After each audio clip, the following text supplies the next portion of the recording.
Today, we're going to pull back the curtain on something we've all experienced, but we rarely get to see how it's made. We're talking about the hidden architecture of a truly great lesson. We're going to uncover the blueprint that turns a regular class into something you actually remember, piece by piece. I mean, think about it for a second. Think back to your favorite teacher. What was it that made their class so special? Did it just feel like magic? Well, here's the thing. What feels like magic in the classroom is almost always the result of a deliberate, thoughtful, and really well-designed process. And that process, it starts long before the bell ever rings. We're going to start with crafting the learning blueprint. This is the super important preparation phase that lays the foundation for everything else. So at the very heart of every single blueprint are what are called student learning outcomes, or SLOs for short. The best way to think about these is as the North Star for the lesson. They are the destination. They define exactly what success looks like, not just for the teacher, but for the students too. Without them, you're basically just driving without a map. And this right here is where great teaching really starts to shine. It's not about just rigidly following some standard curriculum from a book. No, it's about tailoring. An expert teacher takes those official goals and actually modifies them, making them relevant and, achievable for the real, unique group of students sitting right there in the room. And this blueprint, it goes even deeper. It involves figuring out what students already know, picking just the right resources, choosing a big picture teaching method, and then being able to justify why this specific plan is the absolute best way to get there. It's like a whole strategy session before the game even begins. All right, so the blueprint is set. Now it's time for the performance, you could say. This is where that careful plan comes to life in the super dynamic and, let's be honest, often unpredictable environment of a live classroom. A really well-designed lesson has a clear 3-act structure. It kicks off with a hook to get everyone's attention and pull them in. Then you move into the core activities, using a mix of different formats, whole groups, small groups, to keep things fresh. And finally, a really strong closure makes sure the big ideas actually stick. This whole arc isn't random at all. It's carefully designed to guide students on that learning journey. Now, inside that structure is a really critical idea: differentiation. Why? Because every single classroom is filled with students who learn in different ways at different paces.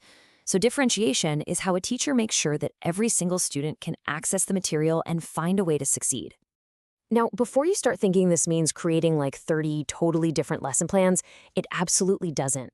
It's all about being smart and flexible. Teachers use strategies like mixing up groups or creating tiered lessons with different levels of complexity.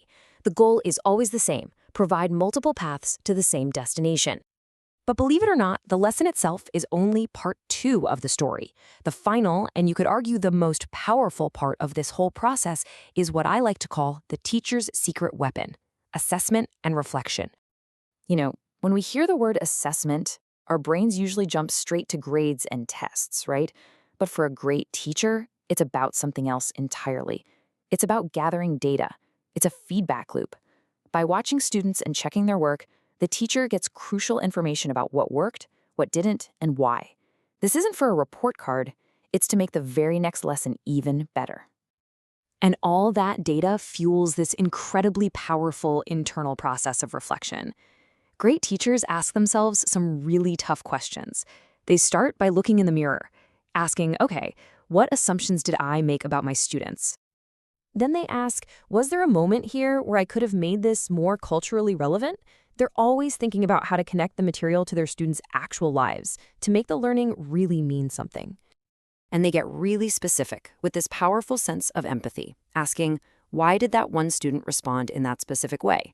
It's a deep, genuine curiosity about the learning experience itself. See, this whole reflection process is always looking forward.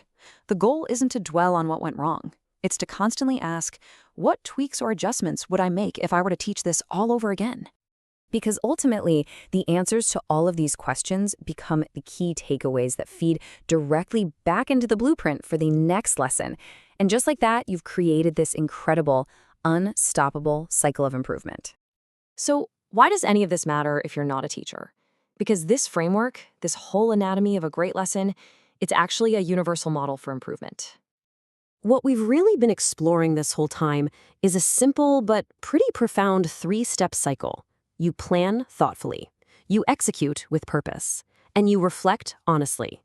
That right there is the engine of effective practice, not just in a classroom, but pretty much anywhere. Seriously, think about it. Whether you're launching a new product, training for a marathon, or trying to learn a new skill, this framework applies. It's a universal tool for growth. What we can learn from great teachers is really how to be great learners in our own lives. So we'll leave you with this question to chew on. Looking at your own goals, your own projects, what in your life could use a better blueprint? Thanks so much for joining us.